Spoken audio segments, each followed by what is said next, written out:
ഈ ഒരു വീഡിയോ ഞാൻ ഇന്ന് ഉച്ചയ്ക്ക് പ്രിപ്പയർ ചെയ്ത് തുടങ്ങിയതാണ്. ബട്ട് ആ സമയത്താണ് ഏഷ്യാനെറ്റ് ന്യൂസിൽ ഒരു വാർത്ത കണ്ടത്. ഇതുവരെ നമ്മൾ ഇന്നലെ പറഞ്ഞ നീറ്റ് 2024 റിലേറ്റ് ആയിട്ടുള്ള എല്ലാ കോൺട്രവേഴ്സീസിനും ഒരു പ്രോപ്പർ ആയിട്ടുള്ള ഒരു എക്സ്പ്ലനേഷൻ NTA സൈഡിൽ നിന്ന് ഇന്ന് തന്നെ അവർ പ്രസിദ്ധീകരിക്കും. എന്നാൽ പിന്നെ ആ അപ്ഡേറ്റ് കണ്ടിട്ട് പ്രതികരിക്കാമെന്ന് വിചാരിച്ച് വെയിറ്റ് ചെയ്തിരിക്കുകയായിരുന്നു. ബട്ട് അൺഫോർച്ചുനേറ്റ്ലി ആ അപ്ഡേറ്റ് കൊണ്ട് നമ്മൾ ഇന്നലെ പറഞ്ഞ ഒരു ഇഷ്യൂസും സോൾവ് ആയിട്ടില്ല. കഴിഞ്ഞ 2 ദിവസങ്ങളിലായിട്ട് നമ്മുടെ രാജ്യത്തെ ഓൾമോസ്റ്റ് എല്ലാ എഡ്യൂക്കേഷൻ ചാനൽസിലും ഈവൻ കോച്ചിങ് സെൻറ്റേഴ്സ് അടക്കം നീറ്റ് 2024 സംഭവിച്ചിരിക്കുന്ന ഇഷ്യൂസ് എല്ലാം എടുത്തു കാണിച്ച് ഒരുപാട് വീഡിയോകളും ഒരുപാട് അവയർനെസ് ഒക്കെ ക്രിയേറ്റ് ചെയ്യാൻ ശ്രമിച്ചുകൊണ്ടിരിക്കുകയാണ്. എന്നാൽ നമ്മൾ ചൂണ്ടിക്കാണിച്ച ഒരു ഇഷ്യൂവും ഈ എക്സാമിൻ്റെ ഇൻറ്റഗ്രിറ്റീനെ ബാധിച്ചിട്ടില്ല എന്നാണ് NTA ഇപ്പോഴും പറയുന്നത്. അതാണ് അവരുടെ ഫൈനൽ സ്റ്റാൻഡ്. റിസൾട്ട് വന്ന ദിവസം നമ്മൾ ഈ പ്രശ്നങ്ങളൊക്കെ ചൂണ്ടിക്കാണിച്ചപ്പം NTA റെസ്പോണ്ട് ചെയ്തത് ഇതുവരെ നമ്മളാരും കേട്ടിട്ടില്ലാത്ത ഒരു ഗ്രേസ് മാർക്ക് സിസ്റ്റം ഒരു എക്സ്ക്യൂസ് ആയിട്ട് പറഞ്ഞാണ്. അതിനുശേഷം ഇന്ന് വൈകിട്ടാണ് നെക്സ്റ്റ് അപ്ഡേറ്റ് വരുന്നത്. ഈ ഒരു 40 മണിക്കൂറിനിടയിൽ NTA സൈഡിൽ നിന്ന് നമുക്ക് കിട്ടിയ അപ്ഡേറ്റ്സിനെക്കാട്ടും കൂടുതൽ ആത്മഹത്യകളാണ് നമ്മുടെ രാജ്യത്ത് സംഭവിച്ചിരിക്കുന്നത്. ഇതൊക്കെ ആദ്യമായിട്ടല്ല ഇവിടെ സംഭവിക്കുന്നത്. 2020 നീറ്റ് എക്സാം റിസൾട്ട് വന്നപ്പോൾ വിധി സൂര്യവംശി എന്ന കുട്ടിയുടെ റിസൾട്ടിൽ വലിയ രീതിയിലുള്ള ഒരു എറർ സംഭവിച്ചായിരുന്നു. നല്ലൊരു റിസൾട്ട് എക്സ്പെക്ട് ചെയ്തിരുന്ന ആ കുട്ടിയുടെ സ്കോർ കാർഡിൽ റാങ്ക് ലക്ഷങ്ങളിലായിരുന്നു. അത് കണ്ട പെട്ടെന്നുള്ള ഷോക്കിൽ ഷീ ടുക്ക് ഹെർ ലൈഫ്. പിന്നീട് സംശയം തോന്നി ആ കുട്ടിയുടെ പേരൻസ് NTA നിന്ന് ക്ലാരിഫിക്കേഷൻ കൂടുതൽ മേടിച്ചപ്പോഴാണ് മനസ്സിലായത് she was actually A topper. Result publish ചെയ്ത സമയത്തുണ്ടായ മിസ്റ്റേക്ക് കാരണമാണ് അത് സംഭവിച്ചത്. അവിടെ കംപ്ലീറ്റ് ഫോൾട്ട് NTA ഭാഗത്താണെന്നല്ല ഞാൻ പറയുന്നത്.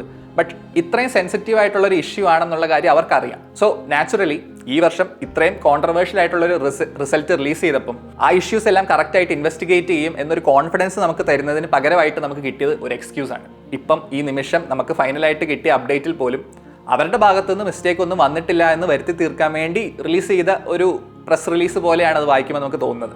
ജൂൺ 14 ഡിക്ലെയർ ചെയ്യുമെന്ന് പറഞ്ഞ റിസൾട്ട് ഇലക്ഷൻ്റെ തിരക്കിൻ്റെ ഇടയിൽ കൂടെ ജൂൺ 4 വൈകുന്നേരം കൊണ്ട് ഡിക്ലെയർ ചെയ്തപ്പോഴേ അറിയായിരുന്നു 5 ന്യൂസ് പേപ്പറിലൊന്നും ഇതിനെക്കുറിച്ച് വലിയ ഒരു വാർത്ത വരാൻ പോകുന്നില്ല. എങ്കിലും ഇന്നത്തെ ന്യൂസ് പേപ്പറിൽ ഫ്രണ്ട് പേജിൽ തന്നെ ഇതിനെക്കുറിച്ച് എന്തെങ്കിലും ഒരു ന്യൂസ് ഞാൻ പ്രതീക്ഷിച്ചിരുന്നു. ഫ്രണ്ട് പേജ് നോക്കിയപ്പം കോച്ചിങ് സെൻറ്റേഴ്സിൻ്റെ പരസ്യമൊക്കെ കണ്ടു.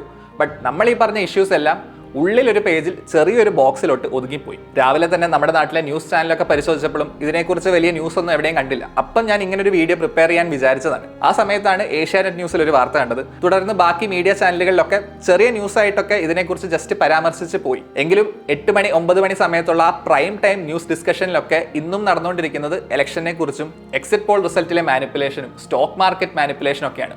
അതിനെക്കാട്ടൊക്കെ എത്രയോ സീരിയസ് ആയിട്ടുള്ള ഇഷ്യൂ ആണ് നമ്മുടേത്. ഈ ഒരു പ്രശ്നം നീറ്റ് 2024 എഴുതിയ ഈ 24 ലക്ഷം പിള്ളേരെ മാത്രം ബാധിക്കുന്ന ഒരു കാര്യമായിട്ട് കണക്കാക്കരുത്. ഇപ്പം നീറ്റ് എക്സാമിൻ്റെ കാര്യം മാത്രം എടുത്താൽ ഇന്ന് നമ്മുടെ രാജ്യത്ത് മിനിമം ഒരു 50 ലക്ഷം സ്റ്റുഡൻസ് എങ്കിലും ഈ എക്സാമിന് വേണ്ടി പ്രിപ്പയർ ചെയ്യുന്നുണ്ടാവും പല ക്ലാസ്സുകളിലായിട്ട്. അതുപോലെ ബാക്കി കോമ്പറ്റേറ്റീവ് എക്സാംസ് എല്ലാം കൂടെ കൂട്ടിയാൽ ഇത് കോടിക്കണക്കിന് വിദ്യാർത്ഥികളെ എഫക്റ്റ് ചെയ്യുന്ന ഒരു ഇഷ്യൂ ആണ്. ഇതൊക്കെ എല്ലാ വർഷവും സംഭവിക്കുന്നതല്ലേ, നമ്മുടെ നാട്ടിൽ ഇനി മാറ്റമൊന്നും വരാൻ പോകുന്നില്ല എന്ന് വിചാരിച്ചിരുന്നാൽ അവർ എഡ്യൂക്കേഷൻ സിസ്റ്റം ഇസ് ഡൂംഡ്. അതുകൊണ്ട് തന്നെ ശക്തമായിട്ട് ഇതിനെക്കുറിച്ച് നമ്മൾ ഈ വർഷം പ്രതികരിക്കണം. അതിന് നിങ്ങളുടെ എല്ലാവരുടെയും പങ്കാളിത്തവും സഹായവും ആവശ്യമാണ്. ഓൾറെഡി കുറെ ലീഗൽ പ്രൊസീജിയേഴ്സ് ഒക്കെ സ്റ്റാർട്ട് ചെയ്ത് വെച്ചിട്ടുണ്ട്. ബട്ട് അത് മാത്രം പോരാ, നമുക്ക് മാക്സിമം ഈ ഇഷ്യൂവിനെ കുറിച്ചുള്ള ഒരു അവയർനെസ്സും ഒരു ജനറൽ ഡിസ്കഷനും നമ്മുടെ നാട്ടിൽ മൊത്തം ഉണ്ടാക്കിയെടുത്താൽ മാത്രമേ ഈ ഒരു പ്രോബ്ലം പെട്ടെന്ന് തന്നെ എന്തെങ്കിലും ഒരു കോൺക്രീറ്റ് ആയിട്ടുള്ള ഒരു സൊല്യൂഷൻ നമുക്ക് കിട്ടത്തുള്ളൂ. അതുകൊണ്ട് ചെറുതും വലുതുമായിട്ടുള്ള എല്ലാ ന്യൂസ് ചാനലുകളുടെയും ഓൺലൈൻ മീഡിയകളുടെയും സോഷ്യൽ മീഡിയ ഇൻഫ്ലുവൻസേഴ്സിൻ്റെയും ഈവൻ സെലിബ്രിറ്റീസിൻ്റെ വരെ നമുക്ക് സഹായം ആവശ്യമുണ്ട്. അങ്ങനെ ഒരു സഹായത്തിനുള്ള ഒരു റിക്വസ്റ്റ് ആണ് ഈ വീഡിയോ കാണുന്ന കുറച്ച് പേരെങ്കിലും എന്താണ് ഈ ഇഷ്യൂ എന്ന് ക്ലിയർ ആയിട്ട് മനസ്സിലാക്കിയിട്ടുണ്ടാവില്ല. അവർക്ക് വേണ്ടി ഞാനിത് പെട്ടെന്ന് വളരെ ചുരുക്കി ഒന്നും കൂടെ പറയാം. ഈ വർഷം നീറ്റ് എന്ന മെഡിക്കൽ എൻട്രൻസ് എക്സാമിന് വേണ്ടി രജിസ്റ്റർ ചെയ്തത് 24 ലക്ഷത്തിലധികം കുട്ടികളാണ്. ആ എക്സാം നടന്നത് മെയ് 5 അതിന് മുമ്പായിട്ട് തന്നെ മെയ് 4 മെയ് 3 ഈ എക്സാമിന്റെ ക്വസ്റ്റ്യൻ പേപ്പർ ലീക്ക് ആയിട്ടുണ്ടെന്നുള്ള തരത്തിലുള്ള റൂമറുകളൊക്കെ കേൾക്കുന്നുണ്ടായിരുന്നു. പക്ഷേ ഇങ്ങനെ എല്ലാ വർഷവും കേൾക്കാറുള്ളത് കൊണ്ട് അത് അത്ര കാര്യമായിട്ട് ആരും എടുത്തില്ല, അത് ഇഗ്നോർ ചെയ്യപ്പെട്ടു. 5 എക്സാം നടക്കുന്ന ദിവസം വൈകുന്നേരം 5:20 എക്സാം തീരുന്നത്. അതിന് മുമ്പായിട്ട് തന്നെ 4 മണി സമയത്തെ ഈ ക്വസ്റ്റ്യൻ പേപ്പർ സോഷ്യൽ മീഡിയയിലെല്ലാം സ്പ്രെഡായി. തുടർന്നുള്ള ദിവസങ്ങളിൽ ഇന്ത്യയുടെ പല സംസ്ഥാനങ്ങളിൽ ക്വസ്റ്റ്യൻ പേപ്പർ ചോർന്നെന്നുള്ളതിൻ്റെ കംപ്ലൈൻറ്റുകളും ചില സ്ഥലങ്ങളിൽ കേസും എടുത്തു. അതിൽ പ്രധാനപ്പെട്ട ഒരു കേസ് നടന്നത് ബീഹാറിലാണ്. പാറ്റ്നയിൽ നടന്ന ക്വസ്റ്റ്യൻ പേപ്പർ ലീക്കിൻ്റെ പോലീസ് കേസിൻ്റെ FIR ഇപ്പം ഓൺലൈനിൽ അവൈലബിൾ ആണ്. ഇതിൻ്റെ കൂടെ തന്നെ പല സ്ഥലത്തും ഇംപേഴ്സണേഷൻ കേസുകളും മറ്റ് ചീറ്റിംഗ് കേസുകളൊക്കെ റിപ്പോർട്ട് ചെയ്യപ്പെട്ടു. അതിൽ കുറച്ച് പേരൊക്കെ പിടിക്കപ്പെടുകയും ചെയ്തു. പിന്നെ സംഭവിച്ച ഒരു മേജർ ഇഷ്യൂ ഈ എക്സാം സമയത്ത് എക്സാമിൻ്റെ ടൈം എന്ന് പറയുന്നത് 3 മണിക്കൂർ 20 മിനിറ്റ് ആണ്. ഇത് കംപ്ലീറ്റ് ആയിട്ട് കിട്ടാതെ പോയ ഒരുപാട് കുട്ടികളുണ്ട് ഈ വർഷം. അത് ഇൻവിജിലേറ്റേഴ്സിന്റെ മിസ്റ്റേക്ക് കാരണമോ അല്ലെങ്കിൽ മറ്റെന്തെങ്കിലും ഇഷ്യൂസ് കാരണമാണ് ഈ സമയം പോയേക്കുന്നത്. 15-20 മിനിറ്റ് ഒക്കെ വെച്ചാണ് ഇവർക്ക് നഷ്ടപ്പെട്ടേക്കുന്നത്. നീറ്റ് എക്സാമിന് ഒരു കുട്ടിക്ക് 15 മിനിറ്റ് അവർ കാരണമല്ലാതെ നഷ്ടപ്പെട്ടു പോയിട്ടുണ്ടെങ്കിൽ then it's over. കാരണം അത്രയ്ക്ക് കോമ്പറ്റീഷനുള്ള എക്സാമാണിത്. ഇതുവരെ പറഞ്ഞ പ്രശ്നങ്ങളെല്ലാം ഈ എക്സാം കണ്ടക്ട് ചെയ്യുന്ന ബോഡിയായ NTA അറിഞ്ഞിട്ടുണ്ട്, അവരുടെ മുമ്പിൽ നമ്മൾ കംപ്ലൈന്റ് ചെയ്തിട്ടുള്ളതാണ്. അപ്പോഴും എക്സാമിന്റെ ഇന്റഗ്രിറ്റി എഫക്റ്റ് ആയിട്ടില്ല എന്ന് തന്നെയായിരുന്നു അവരുടെ സ്റ്റാൻഡ്. അതുപോലെ ഈ സമയം നഷ്ടപ്പെട്ട കുട്ടികൾക്ക് അവർക്ക് ആവശ്യമായിട്ടുള്ള സപ്പോർട്ടോ മറ്റ് അഡ്വൈസുകളോ ഒന്നും NTA ഭാഗത്ത് നിന്ന് ഉണ്ടായിട്ടില്ല എക്സാമിന്റെ റിസൾട്ട് വരുന്ന ദിവസം വരെ. റിസൾട്ട് അനൗൺസ് ചെയ്യാനുള്ള ടെൻറ്റേറ്റീവ് ഡേറ്റ് ജൂൺ 14 ആയിരുന്നു. അത് 10 ദിവസം നേരത്തെ ജൂൺ 4 പബ്ലിഷ് ആയത്. അതിന് അവർ തന്നിരിക്കുന്ന വിശദീകരണം മാക്സിമം നേരത്തെ തന്നെ റിസൾട്ട് പിള്ളേരിലോട്ട് എത്തിക്കാൻ വേണ്ടി ചെയ്തു എന്നാണ്. എങ്കിൽ പോലും നമ്മുടെ ഒരു കോമൺ സെൻസ് വെച്ച് ആലോചിക്കുമ്പോൾ ജൂൺ 4 ഇലക്ഷൻ റിസൾട്ടിൽ എല്ലാവരും മുഴുകിയിരിക്കുന്ന ആ സമയത്ത് കൃത്യം അന്ന് തന്നെ അതിൻ്റെ ഇടയിൽ കൂടെ വൈകുന്നേരം ഈ റിസൾട്ട് എന്തിന് പബ്ലിഷ് ചെയ്തു എന്നുള്ളൊരു ചോദ്യം വളരെ റെലവൻ്റ് ആണ്. മുമ്പ് പറഞ്ഞ ഈ കോൺട്രവേഴ്സീസ് ഒക്കെ അവർ മാക്സിമം അവോയ്ഡ് ചെയ്യാൻ വേണ്ടിയാണോ ഇങ്ങനെ ചെയ്തതെന്നൊരു സംശയം സ്വാഭാവികമായിട്ടും നമുക്കൊക്കെ തോന്നുന്നുണ്ട്. ഇനി ഇങ്ങനെയൊക്കെ വന്ന ഈ റിസൾട്ട് കണ്ടു കഴിഞ്ഞപ്പോഴേക്കും കോൺട്രവേഴ്സീസ് പിന്നെയും കൂടി. കഴിഞ്ഞ വർഷം നീറ്റ് എക്സാമിന് ഫസ്റ്റ് റാങ്ക് നേടിയത്, അതായത് 720-ൽ 720 മാർക്ക് നേടിയത് 3 പേരാണെങ്കിൽ ഈ വർഷം അത് 67 പേരാണ്. ഓരോ വർഷവും റിസൾട്ട് കൂടിക്കൂടി വരാറുണ്ട്.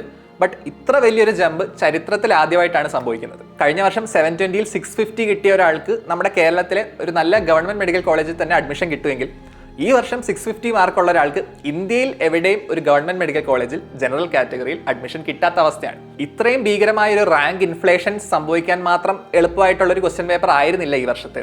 ഇത് വെച്ച് മാത്രം ആലോചിക്കുമ്പോൾ പോലും എന്തൊക്കെയോ ഒരു അൺനാച്ചുറൽ ഫീലിംഗ് വരുന്നുണ്ട്. But things get even worse. 67 പേർക്ക് ഫസ്റ്റ് റാങ്ക് ആണെങ്കിൽ ഈ 67 പേര് കഴിഞ്ഞിട്ട് അടുത്ത റാങ്ക് 68-ഉം 69-ഉം റാങ്ക് കിട്ടിയവരുടെ മാർക്ക് എന്ന് പറയുന്നത് 719-ഉം 718-ഉം ആയിരുന്നു, which is mathematically impossible for this exam. അങ്ങനെ ഒരു മാർക്ക് ഈ എക്സാമിന് മേടിക്കാൻ ടെക്നിക്കലി പോസിബിൾ അല്ല.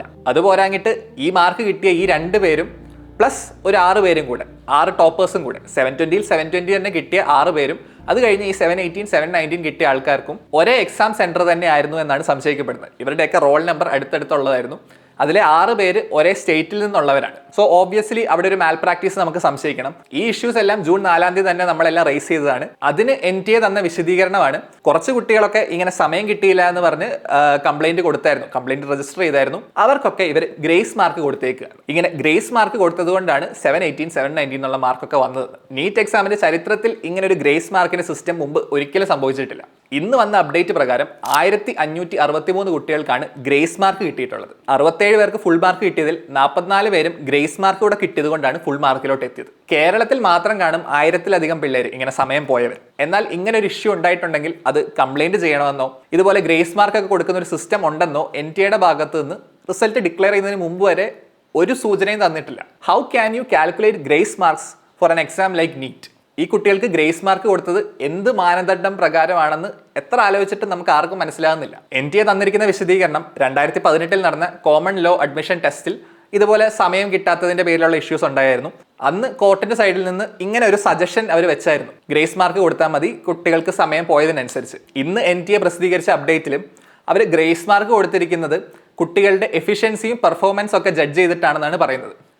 എങ്ങനെ അവരവിടെ ഇരുന്ന് എങ്ങനെ ഈ കുട്ടികളുടെ പെർഫോമൻസും സ്പീഡും എഫിഷ്യൻസിയും ഒക്കെ ജഡ്ജ് ചെയ്യുന്നു, അത് എങ്ങനെ ചെയ്തു എന്നുള്ളതിന് ക്ലാരിഫിക്കേഷൻ ഇപ്പോഴും കിട്ടിയിട്ടില്ല. ഇതൊന്നും പോരാങ്ങിട്ട് ക്വസ്റ്റ്യൻ പേപ്പറിന്റെ വിൽപ്പന നടന്നതിന്റെ ടെലിഗ്രാം, വാട്സാപ്പിന്റെ ഒക്കെ സ്ക്രീൻഷോട്ടുകളും സ്ക്രീൻ റെക്കോർഡിങ്ങുകളും ഓഡിയോ ക്ലിപ്പുകളും ഒക്കെ ഇപ്പം സർഫസ് ചെയ്തുകൊണ്ടിരിക്കുകയാണ്. അത് പല യൂട്യൂബ് ചാനലുകളിലൊക്കെ ഇപ്പോൾ ഷെയർ ചെയ്യപ്പെടുന്നുണ്ട്. ഇതൊക്കെ ചിലപ്പോൾ ഫാബ്രിക്കേറ്റഡ് ആയിരിക്കാം, ഇതൊക്കെ ചിലപ്പോൾ ഫേക്ക് ആയിരിക്കാം. പക്ഷേ അത് അറിയണമെങ്കിൽ പ്രോപ്പറായിട്ട് തന്നെ ഇൻവെസ്റ്റിഗേറ്റ് ചെയ്യണം. അതിനുള്ള അന്വേഷണം ആവശ്യമുണ്ട്. ഇങ്ങനെ ഷെയർ ചെയ്യപ്പെട്ട ഒരു ഓഡിയോ ക്ലിപ്പ് ഇങ്ങനെയായിരുന്നു. അതിൽ കുട്ടിയോട് ചോദിക്കുകയാണ്, അതോ രക്ഷിതാവിനോട് എന്തോ ചോദിക്കുകയാണ്, എത്ര മാർക്ക് കുട്ടിക്ക് വേണമെന്ന്. അപ്പം എത്ര മാർക്കാണോ വേണ്ടത് അതിനനുസരിച്ചുള്ള ക്വസ്റ്റ്യൻസ് അവർ പറഞ്ഞു കൊടുക്കും. അതിന് പ്രൊപ്പോർഷൻ ആയിട്ടുള്ള ഒരു എമൗണ്ട് ഇവർക്ക് കൊടുക്കണം. ഫുൾ ആയിട്ട് ക്വസ്റ്റ്യൻ പേപ്പർ വേണമെങ്കിൽ 50 ലക്ഷമോ 60 ലക്ഷമോ 1 കോടി അങ്ങനെ വലിയൊരു എമൗണ്ട് കൊടുക്കണം. ഈ ഓഡിയോ ക്ലിപ്പൊക്കെ ഫാബ്രിക്കേറ്റഡ് ആണോ എന്ന് അറിയത്തില്ല, but it needs to be investigated. So ഇത്രയും ഇഷ്യൂസ് ആക്റ്റീവായിട്ട് ഇപ്പം നിലനിൽക്കുമ്പോൾ ഇതൊക്കെ ചാലഞ്ച് ചെയ്യപ്പെടുന്നതിന്റെ ഇടയിൽ കൂടിയാണ് NTA എക്സാമിന്റെ ഇന്റഗ്രിറ്റിക്ക് ഒന്നും സംഭവിച്ചിട്ടില്ല, ഇവിടെ മാൽ പ്രാക്ടീസ് ഒന്നും സംഭവിച്ചിട്ടില്ല എന്ന് ഒരു ഡിക്ലറേഷൻ പോലെ അവരുടെ ഒരു ഫൈനൽ സ്റ്റാൻഡ് ആയിട്ട് ഇന്ന് അപ്ഡേറ്റ് തരുന്നു. ഞാൻ ഈ പറഞ്ഞ മാൽ പ്രാക്ടീസസ് ഒക്കെ ഇനി ഫ്യൂച്ചറിലും സംഭവിക്കും. ബട്ട് അങ്ങനെ ഒരു മാൽ പ്രാക്ടീസ് ഒക്കെ സംഭവിക്കുമ്പോൾ ഈ എക്സാമിന്റെ ഇന്റഗ്രിറ്റീനെ പ്രൊട്ടക്ട് ചെയ്യാനുള്ള ആ ഒരു ബാധ്യത ഗവൺമെന്റിനും ഈ എക്സാം നടത്തുന്ന ബോഡിക്കുമാണ്. ഇതുപോലത്തെ എക്സാംസിന് വേണ്ടി കഷ്ടപ്പെട്ട് വർഷങ്ങളോളം പഠിക്കുന്ന കുട്ടികൾക്ക് കോൺഫിഡൻസ് കൊടുക്കാനുള്ള ഒരു ഉത്തരവാദിത്തം NTAക്കും ഗവൺമെന്റിനും ഉണ്ട്. NTAയുടെ ഒഫീഷ്യൽ വെബ്സൈറ്റിൽ ഏറ്റവും ഫ്രണ്ടിൽ തന്നെ അവരെക്കുറിച്ച് അവർ ഡിസ്ക്രൈബ് ചെയ്യാൻ ഉപയോഗിക്കുന്ന വാക്കുകളാണ് ഇതൊക്കെ. Valid, reliable, efficient, transparent, fair and international level assessments. With respect ഞാൻ പറയാണ്, ഈ പറഞ്ഞ ക്വാളിറ്റീസ് ഒക്കെ ചോദ്യം ചെയ്യപ്പെടുന്ന രീതിയിലുള്ള ഒരു സമീപനമാണ് ഇപ്പോൾ സംഭവിക്കുന്നത്. ഇവിടുത്തെ നമ്മുടെ ലക്ഷ്യം ഈ എക്സാം റീകണ്ടക്ട് ചെയ്യണമെന്നുള്ളതല്ല, മറിച്ച് നമ്മൾ ഈ റേസ് ചെയ്ത ഇഷ്യൂസ് ഒക്കെ നടന്നിട്ടുണ്ടോ എന്നുള്ളതിനെക്കുറിച്ച് പ്രോപ്പറായിട്ട് സ്ട്രോങ് ആയിട്ടുള്ള ഇൻവെസ്റ്റിഗേഷൻ നടക്കുക. ആ ഇൻവെസ്റ്റിഗേഷൻ്റെ കാര്യത്തിൽ മാക്സിമം ട്രാൻസ്പെറൻസി ഉണ്ടാകുക. പിന്നെ NTA ഈ അവകാശപ്പെടുന്ന പോലെ ഇതൊന്നും സംഭവിച്ചിട്ടില്ലെങ്കിൽ അത് സംഭവിച്ചിട്ടില്ല എന്നുള്ളത് ഈ 24 ലക്ഷം കുട്ടികളെ ബോധ്യപ്പെടുത്തണം. ആ ഒരു കടമ NTA-ക്കുണ്ട്. നമ്മൾ for the people by the people എന്നൊക്കെ പറയാറുണ്ട്. NTA is for the students, അല്ലാതെ തിരിച്ചല്ല. ഇതൊക്കെ എല്ലാ വർഷവും നടക്കുന്നതല്ലേ എന്ന് വിചാരിച്ച് കണ്ണടച്ച് പോകാൻ പാടില്ല. ഈ വർഷം ഞാൻ പറഞ്ഞ പോലെ ഇത് നീറ്റ് എക്സാം എഴുതുന്ന പിള്ളേരെ മാത്രം എഫക്ട് ചെയ്യുന്ന കാര്യമല്ല, ഇപ്പം 1ാം ക്ലാസ്സിലും 2ാം ക്ലാസ്സിലൊക്കെ പഠിക്കുന്ന കുട്ടികളെ അടക്കം എഫക്ട് ചെയ്യുന്ന കാര്യമാണിത്. ഈ വീഡിയോ പേരൻസോ ടീച്ചേഴ്സോ ഒക്കെ കാണുന്നുണ്ടെങ്കിൽ നിങ്ങളും അത് ആലോചിച്ച് നോക്കണം. ഇപ്പോൾ ടീച്ചേഴ്സിനോട് തന്നെ ഞാൻ ചോദിക്കട്ടെ, നിങ്ങൾ കുട്ടികൾക്ക് നല്ല രീതിയിൽ പരിശീലനമൊക്കെ കൊടുത്ത് അവർക്ക് 10ാം ക്ലാസ്സിലും +2-ലൊക്കെ നല്ല മാർക്ക് മേടിക്കുമ്പം ആ ഒരു സന്തോഷമൊക്കെ തോന്നുന്നത് അവർ തുടർന്ന് ലൈഫിൽ ഒരുപാട് വിജയത്തിലോട്ട് എത്തുമെന്നുള്ളൊരു പ്രതീക്ഷ ഉള്ളത് കൊണ്ടല്ലേ. പക്ഷേ ആ ഒരു പ്രതീക്ഷയാണ് ഈ എക്സാമിൻ്റെയൊക്കെ മിസ്മാനേജ്മെൻറ്റ് കാരണം ചോദ്യം ചെയ്യപ്പെടുന്നത്. സോ അതുകൊണ്ട് തന്നെ എല്ലാവരും പറ്റുന്ന രീതിയിൽ മാക്സിമം തന്നെ ഷെയർ ചെയ്യാം. ഇതിൻ്റെ ലീഗലായിട്ട് ചെയ്യാൻ പറ്റുന്ന കാര്യങ്ങളെക്കുറിച്ചൊക്കെ മറ്റ് യൂട്യൂബ് ചാനലുകളിലൊക്കെ വീഡിയോസ് വന്നിട്ടുണ്ട്. അങ്ങനെ സപ്പോർട്ട് ചെയ്യാൻ പറ്റുന്നവരെല്ലാം അങ്ങനെയും ചെയ്യണം. വലിയ നേതാക്കളോടും അതുപോലെ വലിയ സോഷ്യൽ മീഡിയ ക്രിയേറ്റേഴ്സിൻ്റെ ഒക്കെ അടുത്ത് നമ്മളിങ്ങനെ ഒരു മെസ്സേജ് ഷെയർ ചെയ്യുന്നത് കൊണ്ട് എന്തെങ്കിലും സംഭവിക്കുന്ന ഒരു സംശയം തോന്നുമായിരിക്കും. നമ്മൾ 1-2 പേരൊക്കെ ചെയ്തിട്ട് പ്രത്യേകിച്ച് കാര്യമൊന്നുമില്ല. അതേസമയം ആയിരക്കണക്കിന് അല്ലെങ്കിൽ 10,000-കണക്കിന് മെസ്സേജുകളും ഷെയറുകളൊക്കെ ഇങ്ങനെ ചെയ്യുകയാണെങ്കിൽ അവരുടെ അടുത്ത് നിന്ന് മേ ബി കുറച്ചൊരു റെസ്പോൺസ് നമുക്ക് കിട്ടും. മില്യൺസ് ഓഫ് ഫോളോവേഴ്സ് ഉള്ളൊരു ക്രിയേറ്ററോ അല്ലെങ്കിൽ ഒരു സെലിബ്രിറ്റിയോ ഒരു 30 സെക്കൻഡിൻ്റെ ഒരു സ്റ്റോറി ഇട്ടാലും മതി, എത്രയോ ലക്ഷം ആൾക്കാരുടെ അടുത്തോട്ട് ഈ ഒരു കാര്യം എത്തും. ഒരു ദിവസം നമ്മുടെ നാട് മൊത്തം ഈ ഒരു ഇഷ്യൂവിനെ കുറിച്ച് ചർച്ച ചെയ്യണം. അടുത്ത ദിവസത്തെ ന്യൂസിലെ പ്രധാന ചർച്ചാ വിഷയമാക്കി മാറ്റണം ഈ ഒരു ഇഷ്യൂ. അങ്ങനെയൊക്കെ സംഭവിച്ചാലേ നമ്മൾ ഈ ചെയ്യാൻ ഉദ്ദേശിക്കുന്ന ലീഗൽ പ്രൊസീഡിങ്സ് ആണെങ്കിൽ പോലും ഒന്ന് പിക്കപ്പ് ചെയ്ത് അതിനൊക്കെ ഒരു സ്പീഡ് വരത്തുള്ളൂ. ഈ പ്രോബ്ലത്തിന്റെ സൊല്യൂഷൻ ഇങ്ങനെ ഇൻഡെഫിനിറ്റ് ആയിട്ട് പോയാൽ ശരിയാകത്തില്ല. ഒരുപാട് കുട്ടികളുടെ ലൈഫ് ഇതിനെ ഡിപ്പെൻഡ് ചെയ്തിരിക്കുകയാണ്. സോ നമുക്ക് പെട്ടെന്ന് തന്നെ ഇതിനൊരു ഫെയർ ആയിട്ടുള്ള ഒരു സൊല്യൂഷൻ കണ്ടുപിടിക്കണം. അതുകൊണ്ട് എല്ലാവരും ഇതൊരു മിഷനായിട്ട് ഏറ്റെടുത്ത് ഇതിനെ സപ്പോർട്ട് ചെയ്യണം, കൂടെ നിൽക്കണം. ഒരു ക്ലാരിഫിക്കേഷൻ കൂടെ വരുത്താനുണ്ട്.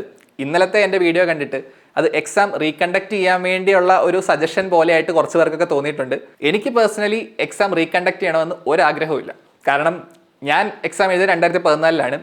എൻ്റെ എക്സാമിന് മുമ്പുള്ള ഒരു മാസം ഉറങ്ങിയതിനെക്കാട്ടും കുറച്ചാണ് ഈ 2024 എക്സാമിന് മുമ്പുള്ള ലാസ്റ്റ് മന്തിൽ ഞാൻ ഉറങ്ങിയേക്കുന്നത്. എനിക്കും അതൊരു സ്ട്രെസ്ഫുൾ ആയിട്ടുള്ള പീരീഡാണ്. സോ വീണ്ടും അങ്ങനെ ഒരു സ്ട്രെസ് തലയിലോട്ട് എടുത്തു വെക്കാൻ എനിക്കും ഒരു ആഗ്രഹമില്ല. ഈ വർഷം നല്ല മാർക്ക് മേടിച്ചിരിക്കുന്ന, നല്ലോണം കഷ്ടപ്പെട്ട് നല്ല മാർക്ക് മേടിച്ചിരിക്കുന്ന കുറേ കുട്ടികൾ റീകണ്ടക്ട് ചെയ്യുമെന്നുള്ള പേടിയൊക്കെ ആയിട്ട് ഇരിക്കുന്നുണ്ടെന്ന് അറിയാം. ഹോപ്പ്ഫുള്ളി ഇവിടെ മാൽ പ്രാക്ടീസ് നടന്നിട്ടുണ്ടെങ്കിൽ അത് കൃത്യമായിട്ട് കണ്ടുപിടിച്ച് അത് ചെയ്തവരെ മാത്രമായിട്ട് ശിക്ഷിക്കുന്ന രീതിയിൽ ഒരു ആക്ഷൻ എടുക്കുമെന്ന് നമുക്ക് പ്രതീക്ഷിക്കാം. പക്ഷേ അങ്ങനെ കൃത്യമായിട്ട് ഈ കുറ്റവാളികളെ ഐഡന്റിഫൈ ചെയ്യാൻ പറ്റിയിട്ടില്ലെങ്കിൽ പിന്നെ നമ്മുടെ മുമ്പിൽ ആകെയുള്ള ഓപ്ഷൻ റീനീറ്റ് അല്ലെങ്കിൽ റീകണ്ടക്ട് ചെയ്യുക എന്നുള്ളതാണ്. So what has to happen needs to happen.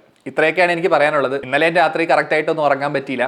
ഇന്നും എന്തെങ്കിലുമൊക്കെ ഒന്ന് ചെയ്തില്ലെങ്കിൽ ഉറക്കം വരില്ല എന്നറിയായിരുന്നു. അതുകൊണ്ടാണ് ഈ പാതിരാത്രിക്കും ഇങ്ങനെ ഒരു വീഡിയോ ചെയ്യുന്നത്. നമ്മുടെ രാജ്യത്തിൻ്റെ തന്നെ ഒരു പ്രധാനപ്പെട്ട ഫീച്ചേഴ്സാണ് ഈ എൻട്രൻസ് എക്സാംസ്, ഈ കോമ്പറ്റേറ്റീവ് എക്സാംസ് ഒക്കെ. അതൊരു സാഡ് റിയാലിറ്റിയാണ്. ഈ എക്സാംസിന്റെ ഇന്റഗ്രിറ്റി ഇന്ന് ചോദ്യം ചെയ്യപ്പെട്ടുകൊണ്ടിരിക്കുകയാണ്. ഇതിന്റെയൊക്കെ ഇന്റഗ്രിറ്റി കംപ്ലീറ്റ് ആയിട്ട് നഷ്ടപ്പെട്ട് കഴിഞ്ഞാൽ പിന്നെ നമ്മുടെ നാട്ടിൽ പിള്ളേരെ പഠിക്കുന്നതിൽ വലിയ അർത്ഥമൊന്നുമില്ല. പിള്ളേരെല്ലാം പഠിക്കാൻ വേണ്ടി മറ്റു രാജ്യങ്ങളിലോട്ട് പോകുന്നു എന്ന് പറഞ്ഞ് എല്ലാവരും പരാതി പറയാറുണ്ട്. ഈ ഇഷ്യൂസ് ഒക്കെ ഇവിടെ നിൽക്കുമ്പം അവരെ കുറ്റം പറയാൻ പറ്റില്ലല്ലോ. സോ ഈ വർഷം ഇലക്ഷൻ റിസൾട്ടിൽ സംഭവിച്ച പോലെ തന്നെ ഒരു ഹെൽത്തി ആയിട്ടുള്ള ഒരു ഔട്ട്കം നമുക്ക് ഈ ഇഷ്യൂവിലും കൊണ്ടുവരാൻ സാധിക്കും, നമ്മളെല്ലാവരും ഒരുമിച്ച് നിൽക്കുകയാണെങ്കിൽ. So let's fight.